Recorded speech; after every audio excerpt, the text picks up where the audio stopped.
Welcome to Samba Samba. Enjoy the video. You start by getting the essentials out of the way: battery above 20% and a quick backup for critical files. Once ready, open Settings and go straight to Digital Wellbeing and Parental Controls, where Downtime schedules live. If a PIN or parental lock appears, enter it now. Otherwise, tap Downtime or Bedtime Controls.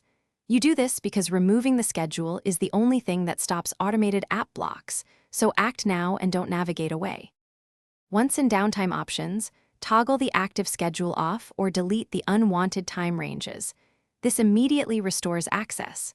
Make sure to edit the Always Allowed or Permitted Apps list so phone, messages, and authentication apps remain available. Also, check sound and vibration for Do Not Disturb rules that can mirror downtime settings. Disable overlapping rules so they don't reintroduce blocks. Doing both ensures you remove both. Finish by restarting your Realme so the system applies the policy changes, then open previously blocked apps to confirm access. If you still see restrictions, make sure no third-party parental control or enterprise management profile is active in accounts or device management.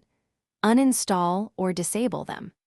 If problems persist, boot to safe mode to isolate app conflicts and only consider a factory reset after backing up everything. This sequence fixes most stubborn downtime issues.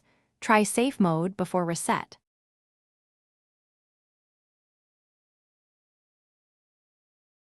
Thanks for watching. Consider subscribing if we helped you.